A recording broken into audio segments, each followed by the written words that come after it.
if someone tells you to do something and you don't believe in it and you don't want to do it with conviction, don't do it. Embrace naivety wherever you can. If someone said, what's your superpower? It's my naivety. It has to be naivety because it goes against the grain. It's independent of everything else in society. Your business can be based on 3 questions alone. Why do I believe in myself? And answer it. Second question, can I get someone else to believe I can help them? The third question is, can I get someone to place a high value on what I bring them? You have those 3 questions answered in your self-talk, you can go and put money in your pocket and make a living. If you're doing something legally, ethically, morally, with great intentions for another human being, you should never have to apologize for how you're going about your life. As long as those 4 things are factually in play, never have to apologize.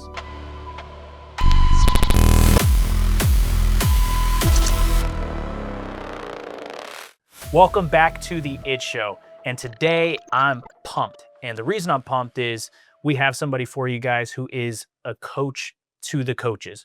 Someone who coaches a lot of the high performers, as well as somebody who is the only sales consultant and coach to the largest mortgage company in the world, to the tune of over $100 billion per year that this mortgage company does. And this is the guy that they said, we want you to guide our people. So with no further ado, I want to introduce the one and only Jamie Miller. Cheers, thank you. Oh, yeah. And I would be remiss if I didn't obviously bring to you guys our co-host, Edelio Sanchez. What's going on, man? Glad to be here. I'm so excited to have you on the podcast, mainly because of the effect that you've had on me, not just directly with the classes that you've taught at the office, but by osmosis too, by the coaching that you've done to a lot of the leaders in the office, and inadvertently it ends up getting to me. So a lot of the things that I've been able to achieve growth-wise, communication-wise, clarity-wise, which is your thing, is you're a clarity coach, is because of you. So I'm excited to dig in. It's awesome. So help me understand, because I remember the beginning of your journey. We met, 7, 8 years ago now. And I remember, we were talking about it before we started rolling the film and everything. You had some goals that were, do you remember what the goals were exactly? Yeah. So look, when you're leaving corporate America, I think every entrepreneur starts out, we always learn lessons. I'm still learning. I think the person leaving corporate says these words to themselves, I'll be happy if I earn, and then they throw out this number. And for me, I was like, you know what, if I earn, and in that particular occasion, now it obviously went up, but for other reasons from someone who was at that actual lunch. I said, I'll be happy if I can find 50 people, right, Realtors specific as a niche, where they would invest $2,400, all right, for me to coach them. Right. All right. And I was like, oh, I can pay my bills. I'll be happy. I can do stuff. And it would mean that I would never have to go back and work for anybody else. And that's where I started. All right. And that was that day. Mm. And what, to have that goal coming from corporate America, what were you doing in a previous life? So it's interesting. You know the scenario where you try and tell yourself a story and we try and justify, of course, something? I was very much in corporate America, but the way we sold ourselves on the kind of corporate America, like when you're speaking on a stage and you're only working 3 hours of the day, doesn't feel like corporate, right? Right. So you justify, oh, I'm flying to these great places, and then you come to a place where there's like politics involved and like your numbers are great, but you're being sent to Grand Rapids, Michigan in the freezing cold to speak. And then there's someone else going to California to a top market. And it got old, right? But the biggest thing for me was realizing my kids were young at the time and I'm away for 5 days of a week. All right, so the 3 hours a day seems glorious, but when you're having to strap on a plane somewhere right, that you don't want to be and you're missing out on the kids growing up, that was really part of my epiphany of if I keep doing this. But corporate for me was the seminar world. So I basically just said, can I teach other people what I've learned over a 20-year period? Right. And so last 7 years has basically been, so I've spoken on stages, but I was selling other people's it would be like, you were like, Jamie, I've got a course that I teach people. I'm like, Will, terrific. Tell me 3 things they're going to learn and love. Right, got it. Now I schlap on a plane. Got it. On your behalf. So you were kind of like a self from stage. I started at the back of the room. Okay. And I have theories behind this. There were, Edelio and I were talking outside, like men, I don't get it. And I'm trying, women can achieve great success. You've got an Ashley Bedford upstairs, 265 units, suffers from imposter syndrome. All right. Like a little bit of, they don't necessarily give themselves what I call grace. Men can go to a place of narcissistic, egotistical, like they know everything, it's fixed. I'll never forget, I was at the back of the room and I'm watching the speaker. I'm like, oh man, that's awesome. Like, that's where I want to be. And the guy next to me, I'll never forget, goes, oh, it's easy. I'm like, mate, I don't think it's as, easy as what you're, and the point was this, he went up and got a position to speak. He did it, but he didn't last long. Why? I don't think he respected the craft. So it's like, for me, I respected the craft. I studied it. I disciplined it. I talked to myself for 2 years straight at home being like, they're going to love me. They're going to hate me. They're going to love me. And it's like, then you get to do it. And then you just start learning. Oh, when I said that audience did not like that. And then it gets almost like a predictability pattern. And so that's where I got my start. So. Got it. Nice. Love it, man. It's just that constant iteration of where can I improve? And that could be a scary thing, especially when you're practicing with live ammunition, the way I like to describe it. You're practicing with live ammunition in front of people, or would you do something where you're doing it in front of a mirror and kind of visualizing the responses? Like how would you go about that to make sure in that moment of impact that you deliver? I think it depends on what you hear, what you believe. Like, people are going to watch this podcast and they're not necessarily going to know everything that I've achieved in life. All right. And it's the same thing with being, on the stage. I had so many people saying, Jamie, they're going to love your British accent. Like, you're just going to absolutely rock it because of that. And it's like, it doesn't work that way. Do you know what I mean? There are plenty of American. It works a little that way. A little charming. Oh, it's working on me. I keep it as a miscellaneous ingredient. Don't get me wrong. My girlfriend is hot. Like, I love life, life, and that's Stanwood. No, I get it. In the US, it makes you sound intelligent. Even I've been told if I swear, it can sound polite. I don't. I think it's good for. I'm always about the human element. So if I can share with people watching, like, confidence is important, but I believe that, like, human means you can be nervous. You can be. If you ask me, Jamie, are you nervous right now? No, my body language is definitely not like one of nervousness. If you go, Jamie, have you ever been nervous? I'm like, yeah, man. Like so. I went through that personal journey of they're going to love me, they're going to hate me. But then it's the events where you're speaking and you're doing 2 events in a day, Will, all right? And you absolutely crush it in the afternoon one and the evening one, all right? You don't crush it. And then you've got a boss at the office who wasn't there, all right? And they're like, what happened? I'm like, I had my coffee. I'm the same person. I haven't changed, what have you. And you want to put it on the audience. Not good enough. Do you know, like, so right. For me, I think if I'm going to, and I know you are someone that you admire the craft of speaking. 2 of the hardest lessons for public speakers, and this is something I've not shared on a podcast before, 2 hardest lessons. One is not reacting when you don't get a reaction. All right, that's the number 1 pat on the back I give myself is when I don't get reactions, I don't react. All right. So, and there's a lesson in that. Most of rooms where if there's no reaction, it's typically going to be people whereby if you fish for an energy in that room, you suddenly start selling and you start offending everybody. So that's one lesson. You don't want to react. It's not easy. All right. It's taken me 27 years. All right. And still growing.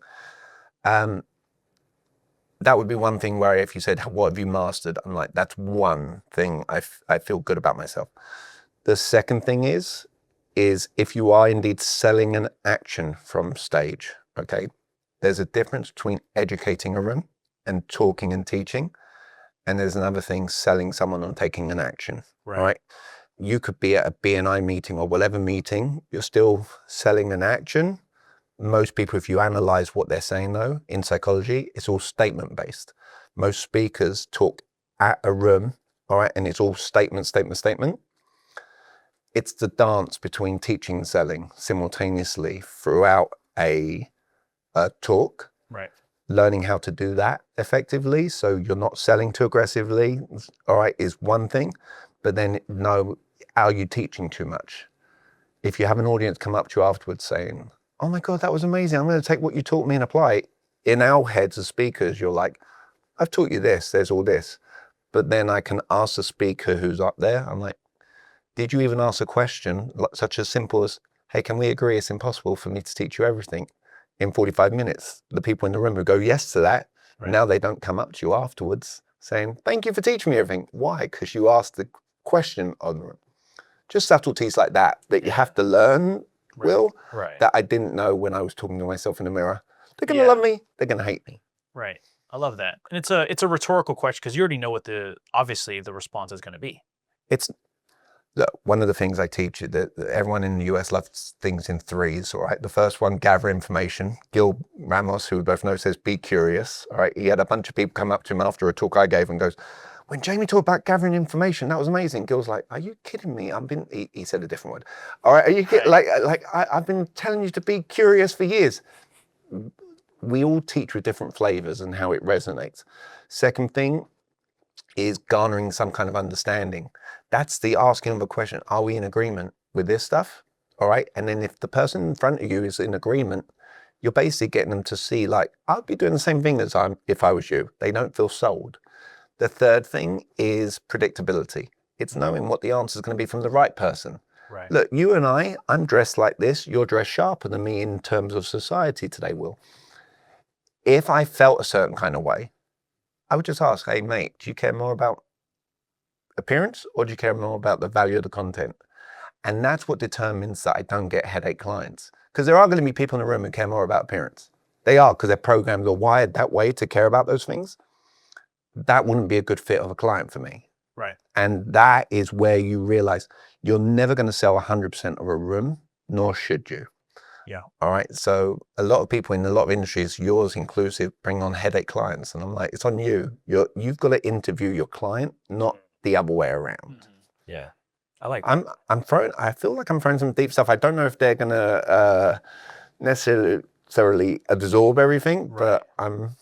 So do you go through like a particular framework whenever you do sell from stage? Because you do. Okay. Yeah, Is it the perfect webinar, or like you have your own framework you created?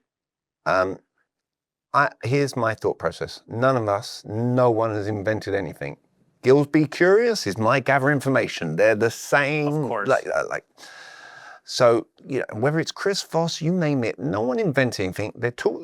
All I do is I teach with my flavor of something, clarity that makes sense. My talk has this framework. It's based around the first thing, building rapport.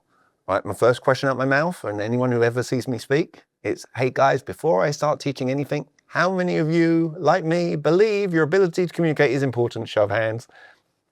I now have men, women, all different ages, all raising their hand. I've built rapport around the topic I'm going to talk about. We are all the same. Why? Because people like to buy from people they feel the same as. So I have the part of my talk, question-based, building rapport with the audience. The next part is the evoking of emotion. Hey, before I start sharing, what benefits would you guys get being better in your communication? And then the room starts sharing, like, I'll have a better relationship with my wife. I'll have better relationship with my kids. I'll make more money, more sales. I'm getting the room to tell me. I'm not telling the room. That's a key tweak there.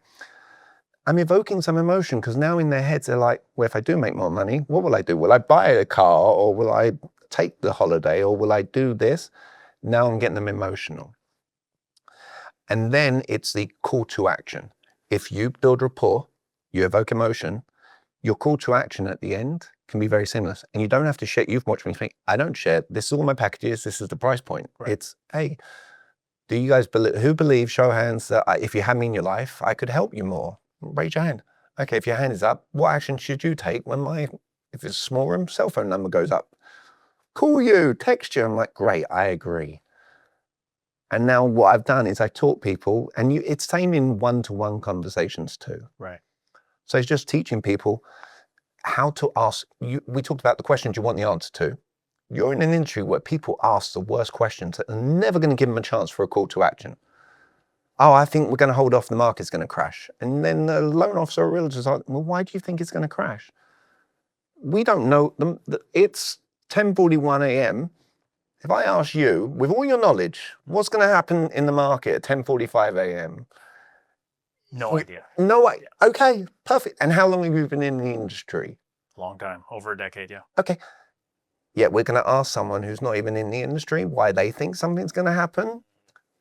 That's not the good question. That's the idea of the clarity of like, I'm not saying you will never get the business asking it. I'm just saying you're diminishing your chances. And now you've given someone an ability to justify for however long they want, right, to go on about something that their neighbor went for a hair salon experience and they happened to be earwigging a conversation next to them, and someone said that their son was a financial advisor on the, whatever it is, it's not relevant. So it's knowing how to ask a more predictable question. Hey, look, would you say you've got terrible taste, or would you say you've got particularly good taste? If you're next to your wife and I'm like, hey, Will, would you say you've got terrible taste in the property, or would you say you've got good taste? All right. You're going to be like, I've got the best taste. right. If they say I've got lousy taste, I'm like, we're not a good fit. But if they say they've got good taste, I can now take that conversation. Well, look, if you've got good taste, other people are going to love the same house as you, right? Right. Okay. So when the market does this, more chance or less chance of you getting the home you want? I'll let them think about it. Less. Okay. So what do you think we should be doing? I think we should keep looking. And when we see something, we can always refinance, right? I'm like, uh-huh. And it's just, and again, not Oscar nominee acting, and it's not too many people do the role play like they're gonna, I'm just giving them, it's not a script, it's they've said this, what do I want to ask this person so I can see, are we in agreement? Yeah. Love it.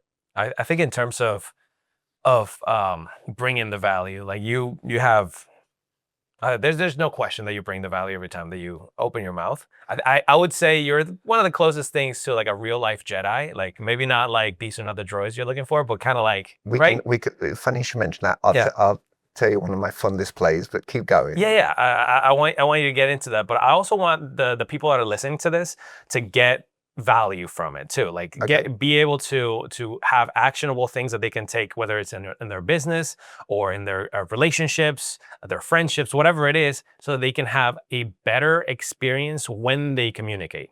Because one of the things that you taught me was we listen to what we've been programmed to listen to. Mm-hmm. So when it comes to being able to communicate clearly with somebody, what would be maybe the one or two things that everybody needs to be clear on and understand fully before they start communicating with someone else? Okay. If they can think more consciously, what is likely to be the answer from the question I'm about to ask someone? Is it going to get me in a direction?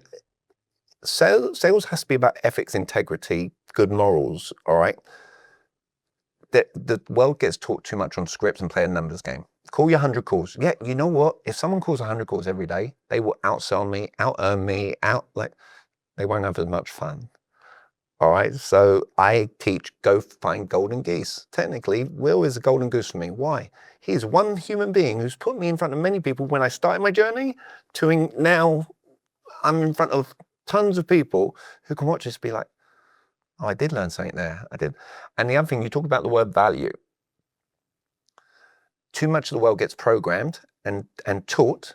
Tell value. Tell someone this is what we bring. Tell someone your story. You don't know my story before 7 years ago. And when you watch me on stage, I don't talk about myself. In fact, I make it a lesson. We shouldn't be telling someone what we think they should value. We should be calling what I call extracting value. Extracting value is asking them, do you even value these things? Does it give you a sense, hey, I've been doing this for like 15 years. Does that give you a sense of confidence? Get a yes from them. Okay, hey, why would you just say so? Oh, well, because I know a lot of people and now they're telling you big difference. All right. The droid you're looking for, I actually have a play that I do, and I just did it the other day. You've flown out of Orlando Airport. course. Have you ever driven along there and you have the two gentlemen who are blocking the car park and you got the barriers, all right, and they're sending cars off, all right? I kid you not. I have to credit Malcolm Gladwell. He didn't invent this concept, but in the book, Talking to Strangers, he says we go to a truth default. We never want to believe someone will lie right to our face. So I internalize the lesson. Every book I read, I'm like, what do I pick up from it? So I'm in line. It's not that I'm more special than anyone else in line who's been sent away. I put the window down. I'm yet to record, like I need to record. I've got me recorded getting upgrades on airplanes. I've got recordings of getting upgrades on rental cars using a similar play. But I put down the window. I'm like, hey mate, the guy at the Hyatt said that like you guys would just let me go through. The guy by the window shouts to the other guy, hey, let this guy go through. Why? Because they never want to, like, why would someone watch all these cars go and think and say something like that? Right. And it's when the car's behind, they're getting told no, and you go through, it's the droids that we're looking for. You're interrupting their pattern too. Yeah. Look, in the book, you don't have to read the book, or you can go and read the book, but it talks about Hitler went and met Neville Chamberlain. Neville Chamberlain went and met Hitler before World War II. All Hitler did was shake his hand warmly with two hands. Neville Chamberlain went back to England and said, don't worry, guys, this guy's harmless. All right? Body language, different things control how we analyze what's in front of us. But it's having the knowledge to use it for a bit of fun. Do you know what I mean? It's not hurting anyone, me going and parking in a parking garage. Right. But being intentional about it. Right. Yeah. Does your wife, listen, that you want to, if I tell you what, I'll for value, I'll teach everyone how I get upgrades on airplanes, and I thank my ex-wife for it.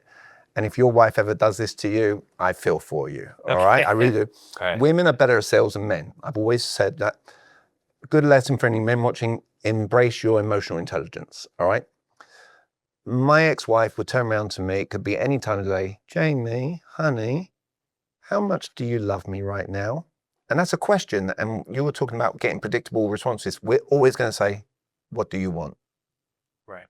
Right. Honey, how much do you love? What do you want? Oh, would you be a darling and go and do this? And we always go do it. Well, I start in my brain, discipline, thinking, craft. I'm like, there's something in this, you know, like to get that. So I go up, I've got a recording on it where I'm like, I go up to a guy, if I can find it in my phone, maybe we'll get to California. I'm like, mate, I can just tell I just got super lucky. You just look like the kind of person you love making everyone happy, right? When they get a car from you. You're like, yeah, I love to do that. What can I do for you? I'm like, I'm so glad that you just asked. Every time I come along here, 60 especially, you guys always get me a free upgrade. Let me see what I can do. Now, amateur sales is this. If you don't ask, you don't get. Amateur sales, oh, you got to ask, is there any chance of an upgrade? They can say yes, yeah, but they can also say no. Right. What customer service person can say, hey, I can just tell I got lucky. You look like the kind of person, you're presupposing this is what, and you're making it about them getting what they want first. You know, Are you following a lot? Like, again, I don't know if I went a bit quick there, but no, it's funny because as you say this, something happened to me recently, which actually kind of blows my mind because my wife has never went through sales training or anything like that, but she did something very similar to this, which actually got us free Epic Universe tickets. So we went on a mission to find. There was my daughter loves dragons and she loves the movie How to Train Your Dragons. Right. I believe it's in the third movie, might be second or third movie. There's a white dragon that pops up, right? And the dragon's name is Light Fury. Right. And we're like for Christmas this year, like a couple months ago, really, my daughter says, hey, I want a big like Light Fury plush like teddy bear thing. I've bought the toothless ones for people, so go, exactly. keep going. The Light Fury relating. ones are impossible to find, oh, by I the bet. way. Very difficult to find. Toothless, a lot easier. Yeah. Way easier to find toothless. And so we found like big action figures for Light Fury, all those different things, but we couldn't find what we were looking for. Right. So we went to Universal And we checked on Amazon. You find Etsy, but they're like rip-off versions and things like that. But we want the real deal. It's my daughter's Christmas present. So we go to Universal Studios. We have annual passes there. And we're like, hey, this is what we're looking for. They're like, oh, we don't have anything like anything like that. You probably got to go to Epic for. I'm like, okay, well, I don't want to buy Epic tickets to buy a teddy bear. Like, it's kind of crazy. So they're like, well, what I'll do, this guy's like, hey, when you go there, tell them my name and tell them that you're looking to buy this thing. And hopefully, I think they'll bring like a card over to you with different light fairy things, yada, yada, yada. We're like, all right, cool. So we're like, we're already here at Universal, so let's ride some rides. We make a whole date night out of it. And we go to Epic. It's like 8:30 at night. And when we get there, my wife is like, she goes up to the lady. She's like, hey, this guy, Eric, he said that we can come to you and bring this thing. And the lady's like, I don't know if they'll bring a card to. And then my wife goes into this whole story of what happened, right? But she presupposed, hey, Eric said that you guys would do this, right? Absolutely. And she tells this whole story of how we've been on the hunt for this thing, which is true. And the lady, looking to make our day special, she's like, I'll tell you what. And she's just like had this little, she's listening to our whole story, yada, yada, yada. She gave us free Epic Universe tickets for that day to go buy the thing. And she's like, look, you guys can go there, ride all the rides, do all the things, just make it extra special and get two light fairy presents. Of course, we end up leaving with like 4, right? But it's like, damn, how much are Epic Universe tickets nowadays? I have no idea, right? Yeah. Look, again, there's no... the world gets taught scripts. In communication, script, role play, all right? No one needs to develop a British accent. Your wife doesn't have a British accent. The psychology is this. You could even start with the words, and if I call my daughter, I've done this from stage. Ruby, it's great.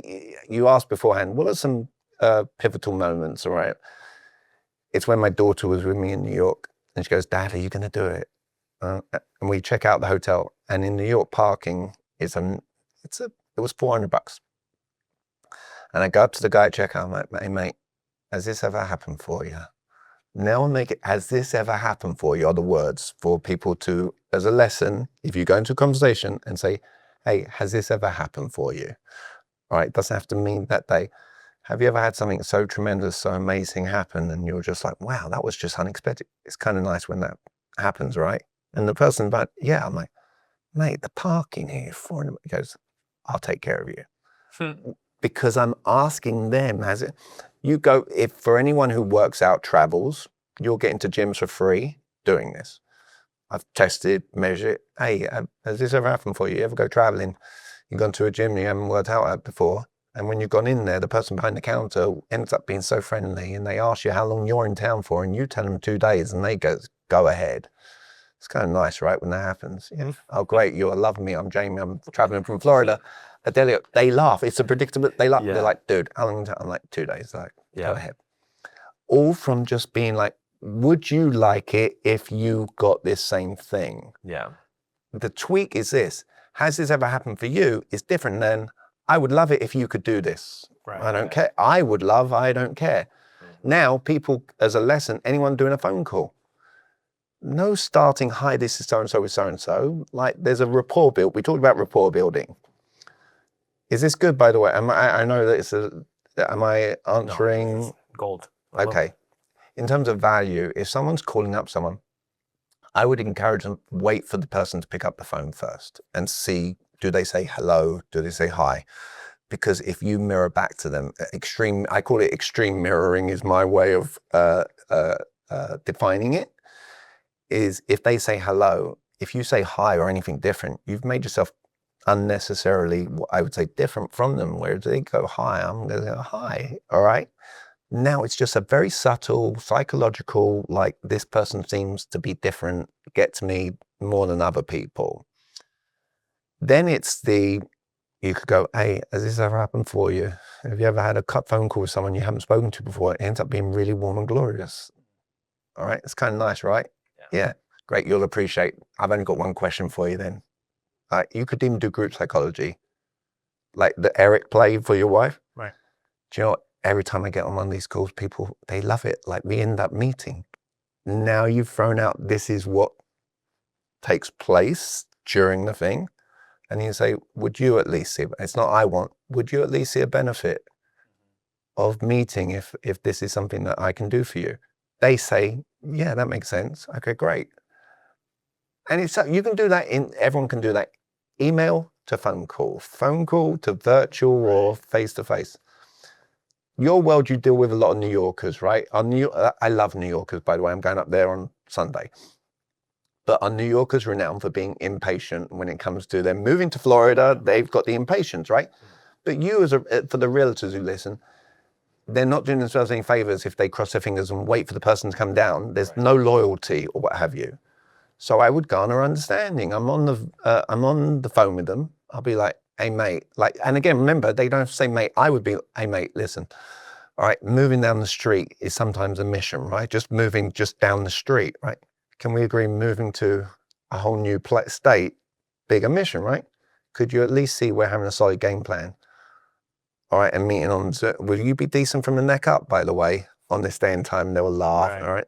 Yeah, let's get on a 45 minutes. Is it at least worth 45 minutes so that when you get down here, we've got a solid game plan for yourself? They say yes. Now I've sold them from a phone call to a virtual based on them understanding, yeah, moving down the street is a nightmare. So moving to a state, they can't be like, no, I don't know what you're talking about, mate. I'm just going to come down. Yeah. Plus, if they really give pushback, I'll then go to the golden rule. I'll be like, hey, is it okay if I ask you something? No, the second I go, is it okay if I ask you something? I know I'm not going to or share something. I know I'm going to go question based. Do you think all realtors are created the same, or do you think any of us bring some different caliber maybe to the table? All right, what kind of realtor would I be if I just cross my fingers, hope and pray that when you come down here that you're going to meet up with me? Does that give you any sense of think that I'm credible and I believe in myself? Or wouldn't it actually make you a bit more wary? What's this person about? And I let them fester and think about that kind of stuff, because the right person would be like, do you know what? When you put it that way, I can work with you. It's the same thing with the loan officers with rates. Why would you make it a rates conversation? Right. And it's basically, wouldn't it make you more weary? If I said, oh, you can have my training for $5, all right? Dude, what can you teach me? Right. When it's on clearance. Yeah. I'm going to extract. Look, the things I've taught today, did you go to college? Yeah. Okay, how much was college? It was community college, so overall, I would say 40,000. Okay, whether it's community college or 40,000. Okay, have you learned anything whilst you've been sat here this morning with me in the last half an hour? Yeah, that I did not learn in college. That you didn't learn in college? I didn't even ask the question. You're finishing it for me. And you talked about the word value earlier. Right. What value do you place on the things I've taught you today? Low or high? Right. High. High. Great. Now that's extracting value. Right. Your audience should be asking people things like that. Right. I don't know if I can afford this house. Hey, that car, is that yours? Uh-huh. Go up or down in value for you? Down, like the house. Up or down in value? Way up. Okay. If I can show you a way it's feasible, and use the word feasible, where amateurs go, they use connotation, negative connotation. You want the house, you just don't want to be broke, right? Now you've got their brain thinking broke. If you say, oh, you want the house, you want to make sure it's financially feasible, they say yes. The word feasible is the best friend word. I label it your best friend word. Because the second someone says feasible, great. It gets the brain to be creative. In terms of, I guess, the contrast between somebody that wants to put these things into practice, they want to start going through the curiosity garden information, but they may also have a part of them that goes like, maybe this is a little manipulative, right? Like they're going to inevitably go into a place where like they either reject it because they're afraid of doing it, right? And they start coming up with reasons why, or they start embracing it and they start being authentic with it. What would you say to somebody like that wants to start practicing these things, but they don't want to seem manipulative? Okay, so a few things come to my mind. First off, and again, it's a flavor of the people watching and you guys. Yeah. It's allowable for us to have opinions, all right? And some of us can have opinions with fact, like really conviction. Here's one opinion I've got with conviction, one belief.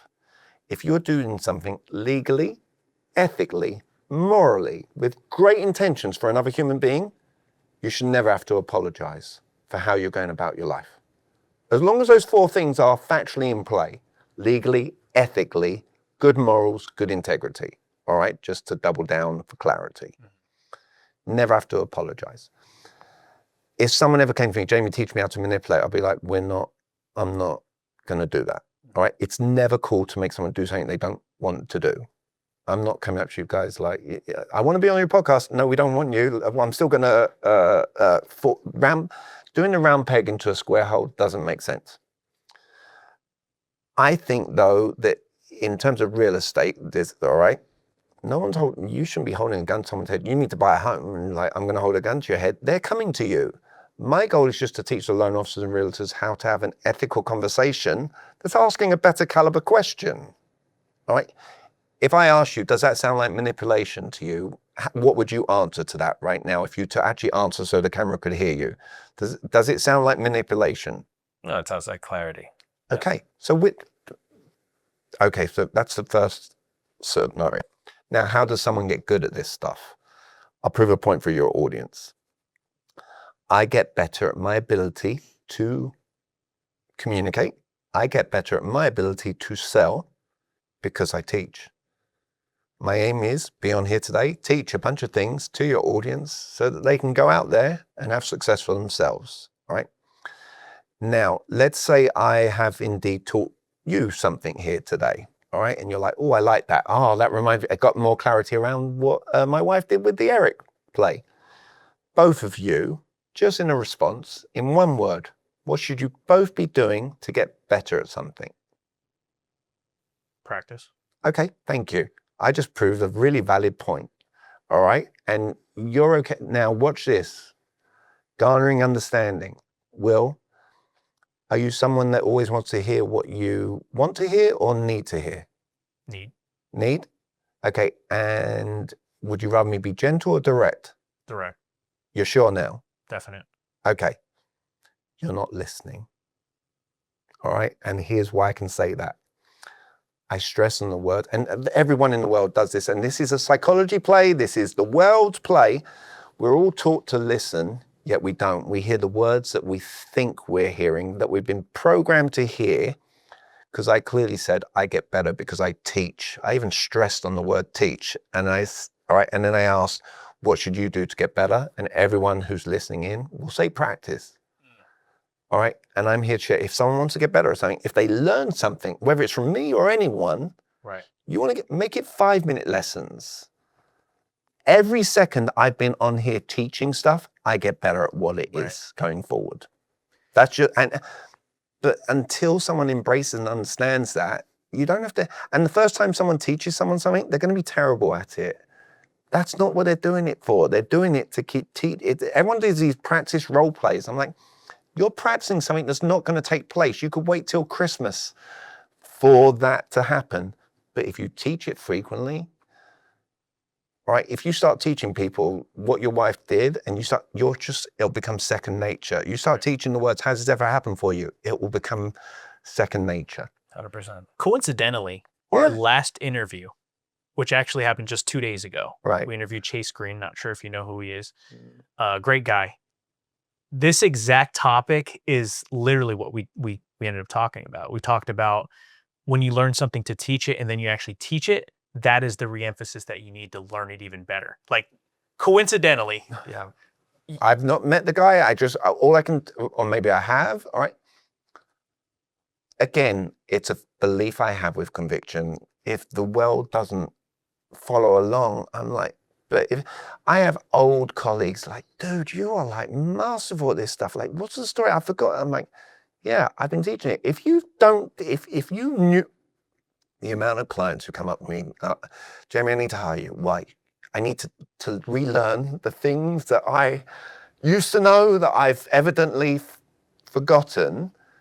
And that's why I double down even more in my confidence tonality to say, I am better because I teach. And if other people like Chase are saying that, immediately psychologically, whether I like it or don't like it, I'd love to meet Chase. Why? Because we like to be around people where we think somewhat the same as. Now, do I like to be challenged on things? Yes. That's where I remove that ego narcissism. You share with something different with me, I'm at least going to have a growth mindset to listening to you and be like, let me hear you out. All right. It's okay to have conviction around certain things. I have conviction around whoever asks questions steers a conversation. I think I could win a worldwide debate if I get to argue from that stance. I'm still open to listening to someone be like, no, you're better off telling someone. I'm like, I feel it's more, sophisticated to get the other person. But the whole world goes into tell mode. I listen to every call. And just as a lesson for everyone in abundance, if you listen back to your calls, you were talking about like the guy where you listen to yourself, body language without listening to the voice. I encourage everyone to go listening to a call from a potential client that didn't come on board for them, right? Where they knew the client had the resources. Like the client actually had the resources, they went ahead and did it alternatively elsewhere, but you had them on the call. I would encourage you to listen to a moment where the client said something positive. Wow, or you really do that amazing thing, and see if you anchor that moment. I will bet you didn't. All right, like we miss the opportunity to anchor an emotion. The evoking of emotion comes from anchoring. Someone says wow, and you just saying, hey, I just heard you say wow. Tell me what's wow about that? And it's that simple. But most people, they're missing that component. Right. And they understand, oh, if I would have done that, I would have had more information to gather, to leverage back as to the value right. of what I'm bringing. Because that's a door that cracked open and you didn't push it. I've seen realtors, you want to help a realtor look good? When a realtor's walking a couple around a home and the woman says, and I've seen it, I love this kitchen, don't do this, which I've seen. I'll wait till you see the master bathroom. It's like, or, oh, I love that you do this. Instead of asking, what do you love? Oh, let me tell you all about this. Now, who's doing the talking? You are. Who do we want doing all the talking? Them. Right. Correct. That you're not fishing for, like, what do you think of this? If someone like is like, I love that you do this, anchor that moment. That is a pivotal play that if someone said, Jamie, what's one of the things people miss? Like that. Yeah, 100%. I that makes me think of a personal little anecdote that I had literally within weeks of attending your class, because you stressed so much. Grab these emotional moments, these emotional cues, and then develop them and stay in that place until it kind of you start getting the language of like, man, fuck, like this is so good. I love this house. When you start getting a little profane, that's when you kind of know like the emotion has fully developed for them in that moment. And I remember having that very moment as I was walking through a house and they see the perfect lanai that they wanted. That's what they were looking for. They go like, okay, I could do this. And I'm like, what do you mean? Like I could do this? So I saw the door crack, it opened, and they go, yeah, I could have my table here. I would like to do this. And they start going through it. And I'm like, as I'm sitting back experiencing this, I'm literally thinking about, holy shit, Jamie Miller. as he's going through, and I'm like, what else? what else? And it became. Here's where my head's going, is like, just so people can like, I'm like, hey, when you're out here, like drink, what coffee do you like? Oh man, like, because I drink coffee. I'm like, okay, and here's what I'm going to do. I'm twigging. When they buy, what am I going to do? I'll go and buy them the coffee. It shows them I was paying attention to their scenario. Yeah. Do you like things like that? Like you're just, if I was selling you guys on something, let's say I wanted to sell you, I would just say, hey, what is one thing I've shared today that stood out that had you thinking I would be a good resource for you? Now, and there's a lesson in that. Are you noticing how specific that question is? Right. What is one thing that I've taught today that had you thinking I would be a great resource? Here's where realtors or loan officers go, which is not helpful. They ask too generalized of a question, meaning they get too generalized of an answer. Hey, what are you looking for in a loan officer? Too broad. because it doesn't involve you. If you say, hey, what is one thing I can share as a loan officer that have you just coming to me all the time for every deal that you ever go through, if you're trying to get realtor referral, you're elevating your chance of that specific outcome happening based on making it a more specific question. Right. And the key is only ask for someone for one thing. In the loan officer script, now I don't know how much this is used now, but I used to hear, watch this as a psychology play, all right? If a loan officer is approaching a realtor that they want business from and they were to ask, hey, what are 3 things that you don't currently like about the loan officer that you're working with, which we all know has been shared as a scripted question to go and ask. If people actually study the psychology of that question, you would come to a realization that you're asking someone, can you share with me where you've not been thinking straight? All right, essentially, can you share, I could use more powerful words, I'll let you guys, can you share me where you've been completely something, right, for all these years? Does that seem positive to you? And you're selling on a pain point. And I get it. You sell on pain, you will earn potentially a lot of money. I don't sell on pain. I ask people the opposite. I'm like, look, what are the benefits you'll get? And here's why. My goal is not a money goal, it's a people goal. And if I bring, and here's what I've studied, I bring on people who buy on benefits, I'm looking up a mountain with them. We're going in this direction. If I sell on pain, I'm taking you backwards. I'm like, and then I have to deliver from back here on struggles. And then if you don't deliver, you're like everybody else. So if you sell on benefits, you're going to have a much more peaceful existence. You know, we're going to face obstacles, but we're going this direction. That we're going together. Vinh Yang, you know who Vinh Yang is? He's this Vietnamese guy. And is he the Australian guy? Yes. He is definitely, he's big on inflection and stuff. Like, oh my God.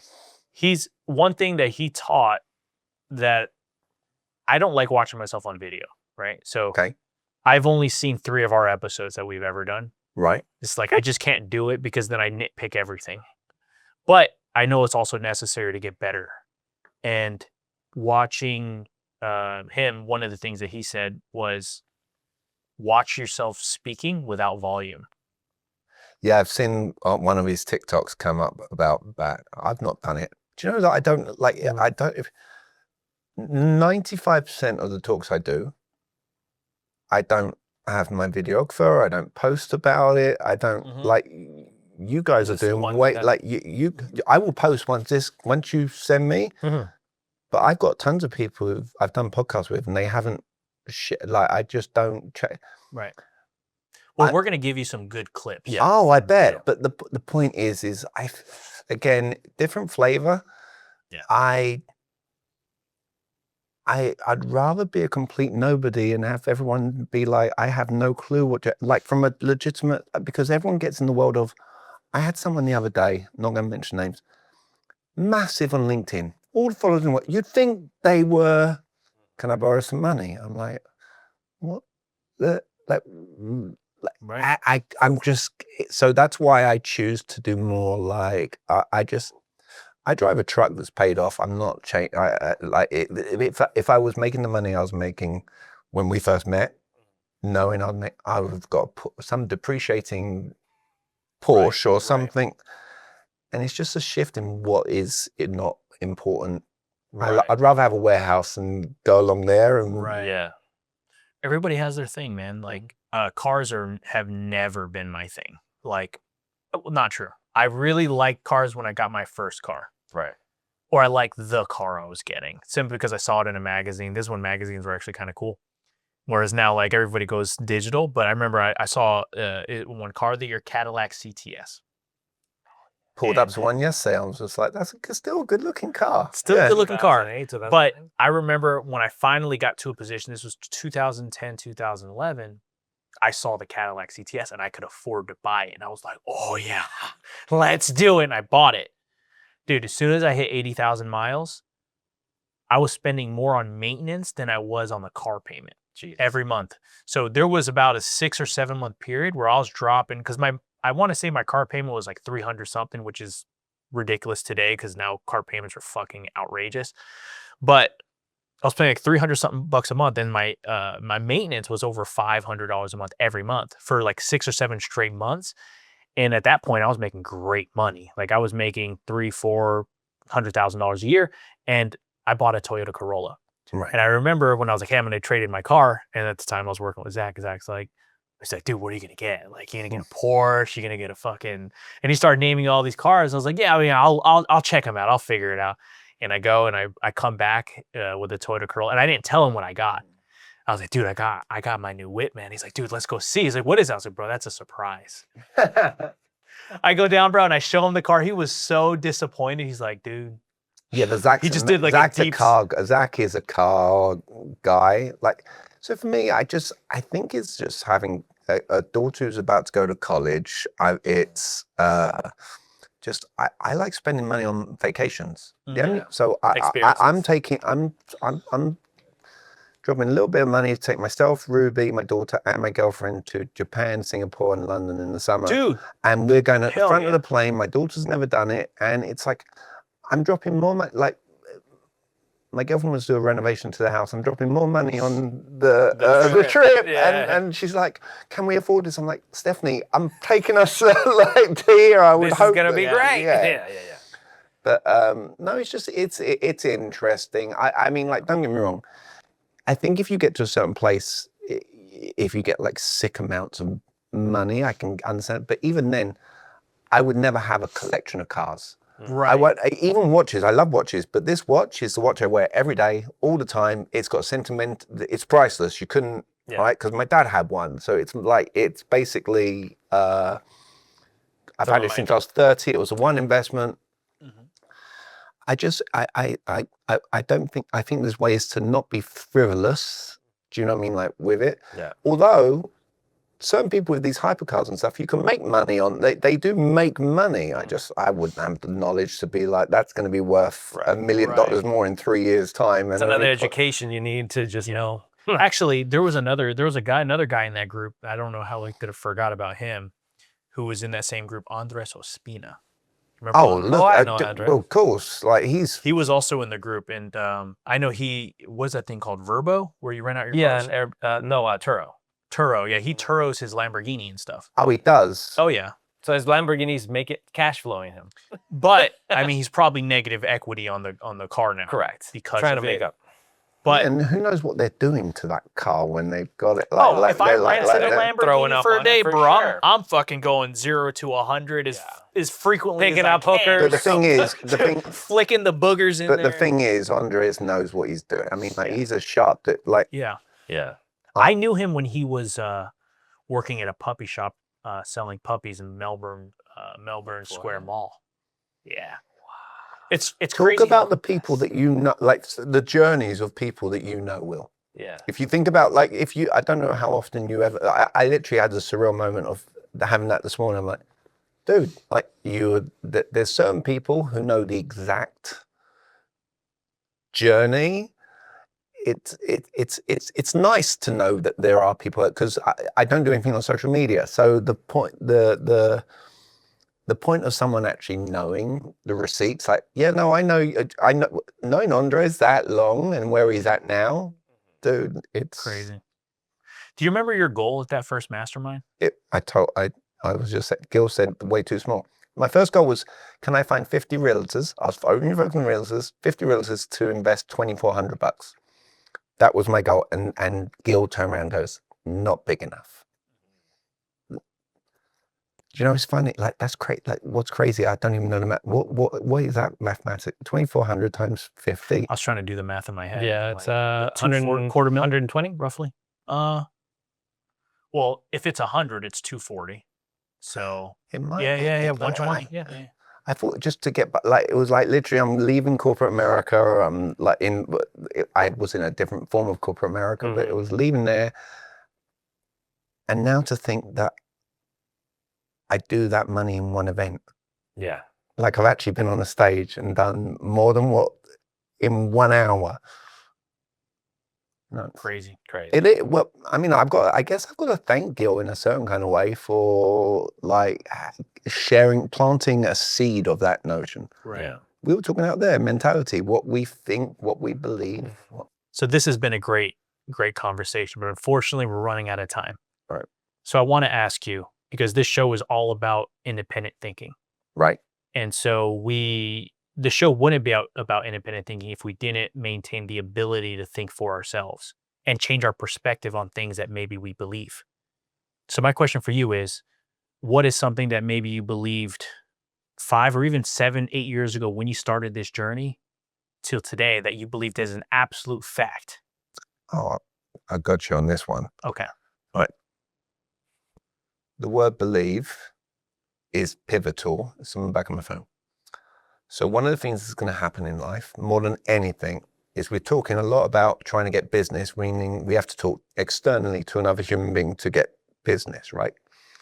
The thing that people don't realize is we do more self-talk than we ever do external talk. The second you leave here, you're going to be in your head about something. Well, I'd like to believe that you guys, we talk to ourselves, okay?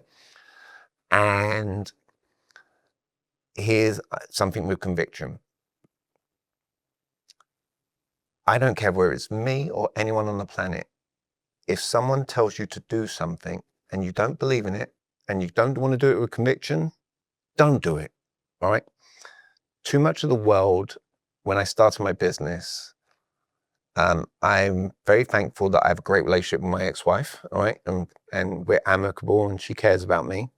And I have a mum who definitely cares about me.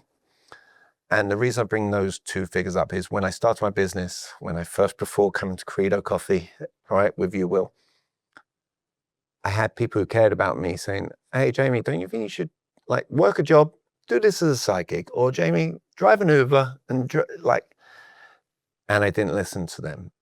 And so I believed it then, and I believe it now. Embrace naivety wherever you can. If someone said, Jamie, what's your superpower? It's my naivety, right? It's my naivety to not get programmed like everyone else to go get a job, get grading school, all right? It has to be naivety because it goes against the grain. It's independent of everything else in society. So I think the more the self-talk that you have, all right, and this is my business, you know, no business plan, never had one. My sister said, Jamie, you did next nothing for a business plan. I said, Carly, I'm deeply offended right now. Why? Because I didn't do next nothing. I've done nothing. I still don't have a business plan, all right? Yet the world, do a business plan. I'm like, it causes analysis paralysis because you need this thing to be perfect before you go past go. So to try and cut this short and make it 3 questions, your business can be based on 3 questions alone. You ask yourself, do I believe in myself? You answer that with yes. You might at the beginning have to go, why do I believe in myself? And answer it. Second question, can I get someone else to believe I can help them? If you answer that to yourself, you might have to say why and come up with an example of someone you helped, all right, to do that. The third question is, can I get someone to place a high value on what I bring them? You have those 3 questions answered in your self-talk, you can go and put money in your pocket and make a living. And then if I can, one of the things that's shifted for me, Will, and until you do it, it wasn't part of your question, was my initial goal, and we were on here saying it, was a monetary goal. I don't have a money goal. No money goal. It's time, people. Time, people, and am I enjoying myself? I enjoy, if I ask your audience to answer, did it seem like I'm working right now and miserable? They better be saying no, because if they're saying anything different from no, they definitely aren't in my head. Do you know what I mean? Like in how I feel right now. So it's, I would say those 3 questions, and if they can play it, what was that again? Like take notes, guys. All right. But it's also understanding if you make your goal around people and time, money comes. I love it. Does that make sense? 100%. Yep. Yeah. Okay. So for the people out there Right. that want to spend their time with you, Right. how can they find you? So look, it's interesting. There could be thousands of people watching this, I tell you what, to aim to be a class act, all right? If someone has watched this and they're like, how do we reach out to Jamie Miller? If they reach out to you first, all right, and then you send them my way, I at least that way I can feel like I'm doing them more of a gift in the world for those people who do reach out to me. And then you also get to see what kind of impact you're having out there, rather than doing anything cheesily like go to this link or call it, you know. I've got to a place now, because my goals become people-based, I don't give my cell phone number out as much, purely on the basis of you speak in front of 6,000 people in May. I can't give my cell phone number out. Like, it won't. Not at all. Yeah. So again, and if that's a learning lesson, that's a lesson learned. Yeah. But if I can leave people feeling genuinely with a concept of, I don't need you, I want good people, and that's the energy that can be given off, and maybe you guys can internalize that as a lesson for yourself. People always remember the way you leave them feeling. Yeah. So if at the end of this, you're like, how can people, and if I leave them feeling like this, that's transactional. Does that make sense? And I'm letting that register for anyone who's watching. How are you leaving someone feeling when you're trying to bring them on board as a client? And if they're feeling sold, it's not going to go well for you. I love it. Is there an Instagram handle, anything like that? Yeah. Oh, that's funny. Well, you know, it's interesting. You know how I said, like, I had someone from LinkedIn the other day reach out to me, who's a big shot and what have you, and I'm just like shocked. All right. I'm 48 years old, so I'm a bit older than you boys. All right. Facebook is my jam. All right. They can look me up. I don't know where I'm at on the scale of accepting friend requests and stuff. I'm one of those people where I'm not the massive advocate for social media. If someone goes on social media, I actually like flying under the radar of, like, I'm a secret weapon. Like, you could be like, have you ever heard of Jamie Miller? No. All right. Like, but you can go Facebook, Instagram, I'm Conscious Jamie. All right. And, but I really don't, I don't do the Alex Hormozy play. They're not getting 100 videos. They might get, like, I've got some presence, but not really. Yeah. And that's what AOCC is, the art of It's all about conscious human. Look, I tell you what, if someone's a loan officer and realtor, and we've been going for an hour, and if I was to ask, do they believe that they would learn something from me being in front of me for 5 hours, all right, teaching everything in one day, that person will want to be at an event I'm calling HumanCon this year in September, all right? And anyone who's associated with UWM really is going to love me. Love it. All right, okay. So if we'll put the link to HumanCon on there. There you go. Yeah. All right, great. Awesome. Cheers. Well, thank you for your time. No, thank you. Thank you. Bye.